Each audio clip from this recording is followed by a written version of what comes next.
Good morning, everyone. I'm Mike Gattalizzi, ASA's CEO, and happy Friday. We made it through another week.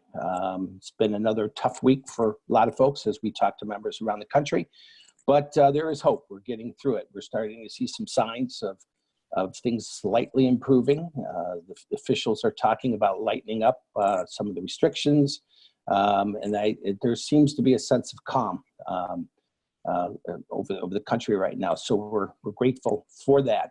We had another busy week this week. On Tuesday, Aaron Shirey interviewed Gene Marks, talking about what you could be doing to navigate all the paperwork with the banks to get that government support that they've been talking a lot about. So hope that was helpful.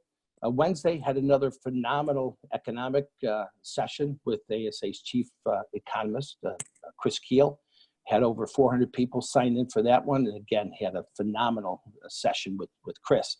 In fact, with all the hype and the drama you hear from the media and the politicians, it was really comforting to hear Chris as he kind of talked about actually what's happening and what he sees coming down the pipe. So that was a great session.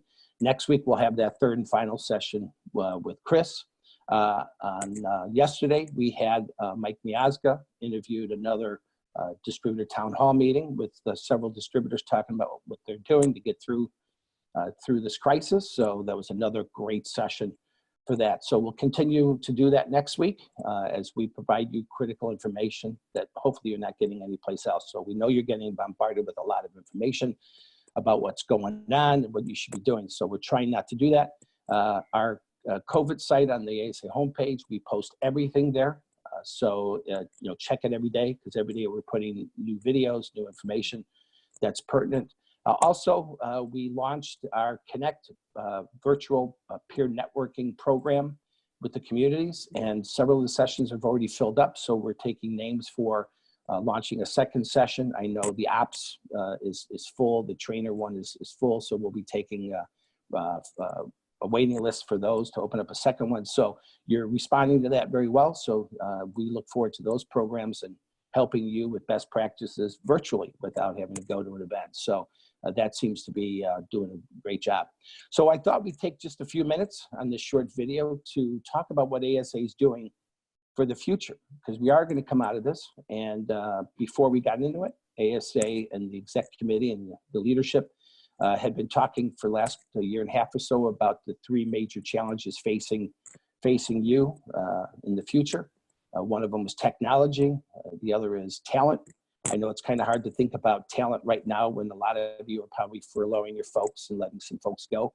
But the challenges that we were facing before this will come back, and we'll be challenged with replacing half the industry through aging out. So the challenges are still there. So back in the beginning of the year, ASA exec committee invested some significant resources to work on those challenges. I'm joined here today with the two individuals that are leading two of those major goals. Mike Walsh, president of Harger Howe advertising agency with locations in Boston, Detroit, and Houston. Mike has been retained by the association to work on a very significant, aggressive recruitment campaign to help you identify quality workers to replace those that are going to be retiring, so that you can compete effectively in the future with strong teams. So I'm going to have Mike talk a little bit about what we're doing with Project Talent and what his firm's been working on the last couple of months since we officially told him to get going. Also joined by ASA's VP of Innovation, Beth Ladd, who was hired late last year and has been busy working with the association on identifying some critical issues that are facing our industry with regards to innovation and technology that's coming at us that could disrupt you and our industry. Back at the beginning of the year, the association approved funding to actually open up our DNext lab at the University of Illinois. And Beth's been busy getting that lab set up and hiring some of the great talent at the university to help us identify those projects that will disrupt us.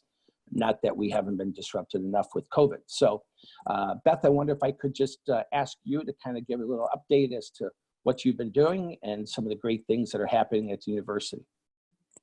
Thank you, Mike, and good morning, everyone. As Mike mentioned, during this time, of course, it's necessary and appropriate that we concentrate on our current business challenges and our people as well. But with that accepted, I think that we could all agree that it's unwise to omit any strategic efforts focused on our future. Walt Disney said that times and conditions change so rapidly that we need to keep our aim constantly focused on the future.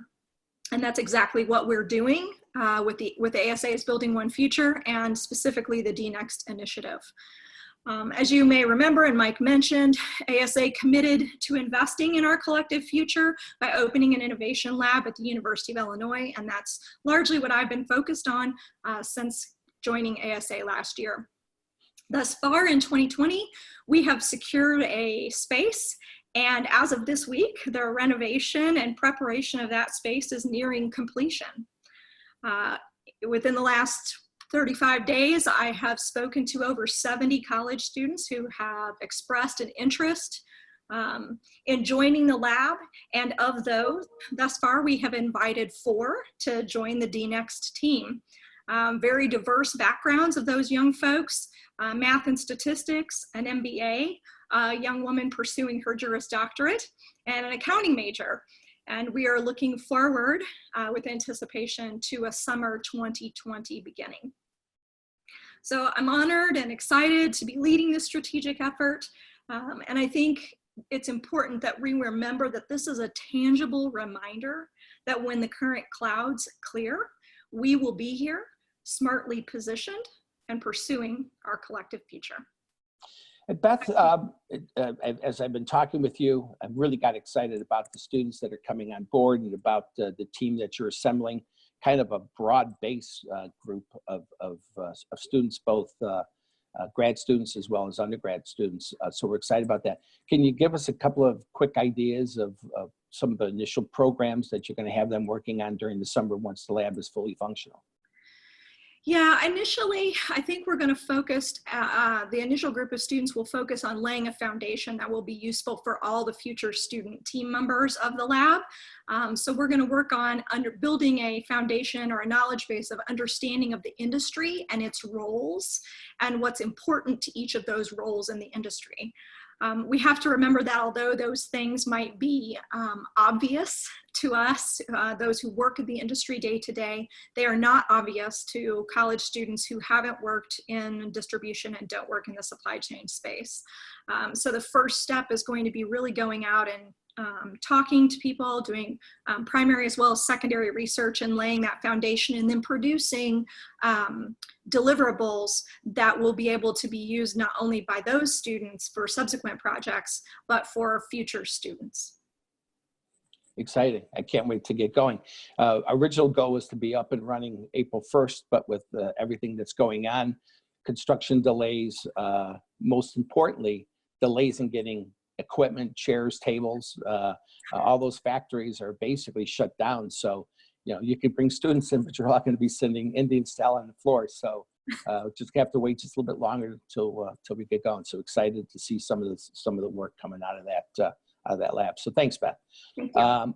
Also, the association spent quite a bit of time vetting a few companies that we want to work with that are well-versed in recruiting and talent recruitment. Mike came down to the exec committee meeting in Orlando in February. It seems like a lifetime ago now with everything we're dealing with, but met with the exec committee and spent about an hour with them laying out the plans that had been identified. And right after that meeting, we retained him to get going. So knowing that the labor challenges aren't going to go away long-term, especially the people we want to recruit as some of the more established seasoned folks are retiring out. We said, Mike, let's get going so that when this crisis is done, we'll have the tools and resources for the members to help recruit quality people that maybe have been displaced in other industries, as well as the branding and the other information that we need to create the information about our association and about our industry.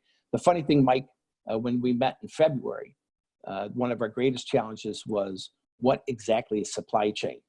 And now that's all they talk about every day on TV is supply chain, supply chain, supply chain. So hopefully your job will be a little bit easier trying to educate people about what the supply chain is all about. So Mike, why don't you give us a little update as to what you and your team have been working on the last month and a half or so? Great, thank you, and good morning. Thank you, Mike. So, our business is interesting. As Mike alluded to, we're an advertising agency, but we're highly specialized, and sometimes people don't even realize that there are whole agencies that focus only on the acquisition of talent and the branding of organizations. And so, as part of this whole Project Talent exercise, one of the big challenges that we have on behalf of your industry is how do we brand that industry to people that may not fully understand all the different facets of your respective businesses. There's a lot that falls under the ASA, whether you're talking about manufacturing or retail or warehousing and supply chain. And so it's a creative challenge to go ahead and present that information in such a way that people at different levels of their career can understand what we're talking about, and that we as creative people can get an audience very excited about the many different opportunities throughout the whole industry. So, we start with a very traditional, what we call a creative approach. We have a team of copywriters right now that are really spending a lot of time researching. They're reading about your different members at all levels, from the smaller companies right up to the largest. They're educating themselves on the industry and the level of sophistication and the type of positions that fall within, all these different organizations. And so right now they're extrapolating all that, and they're going through a creative writing process to try to distill all that down to manageable chunks. And then what happens there is our design team then takes over, our actual graphic designers.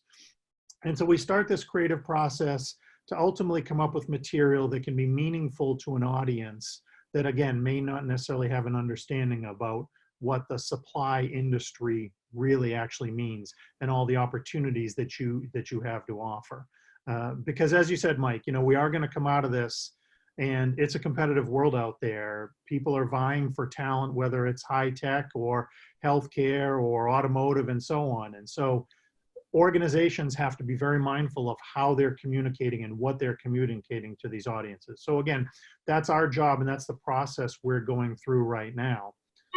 Once we manage that, we will ultimately get to the point where we're going to be building a supply industry careers website. We will have a tremendous amount of resources, not only for the end job seeker, but for your members to have access to. So there will be a whole password protected area, what we're calling a back-end portal for the members to have access to a lot of tools and resources. So if they need help in the area of material to go and do some college recruiting, if they need material to help to do some additional diversity branding, if they need imagery for their particular line of business, we're going to provide all those resources for them so that they can log in and in essence have at their fingertips a lot of the different tools that it might have been difficult in the past to get access to. The other component of this too is social media. How is social media going to play into the recruitment and the communication of all this information to the end audience? In today's environment, we're all using social media a heck of a lot more than we probably did on a day-to-day basis. We're communicating with family and friends. We're pulling in coworkers. We're using it socially. So these are very sophisticated tools that ultimately will help us from a recruitment branding standpoint and help your members to kind of communicate to the people that they want to. So there's a lot of great things coming up. We're kind of in that foundational stage of starting to build a lot of these tools. And as we proceed forward, we'll have more information to share with your members.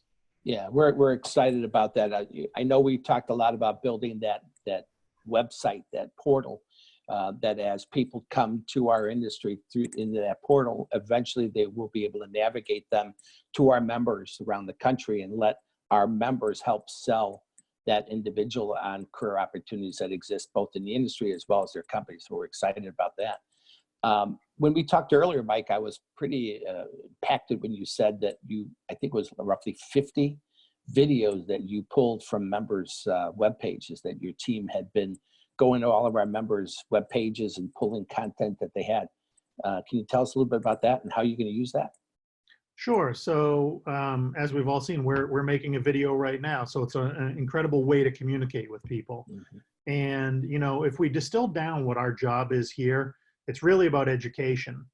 And so part of that is us being educated on the whole industry. And one of the exercises that we're going through, to your point, Mike, is we've started to look at each member of the association one by one, and we're going to their corporate website, we're going to their different social media channels, and we're looking at content that has already been developed for a couple reasons. Number one, so that we can continue to constantly learn and understand, you know, each business line and how people are positioning themselves. But we're also looking at each of these videos as a piece of kind of raw information that we might be able to leverage and use collectively in a way to create additional video content that might include a lot of different smaller pieces from the different members. So we're not 100% sure how that's all going to play out right now, but we were pleasantly surprised. Actually, as of today, we're up to 70 videos.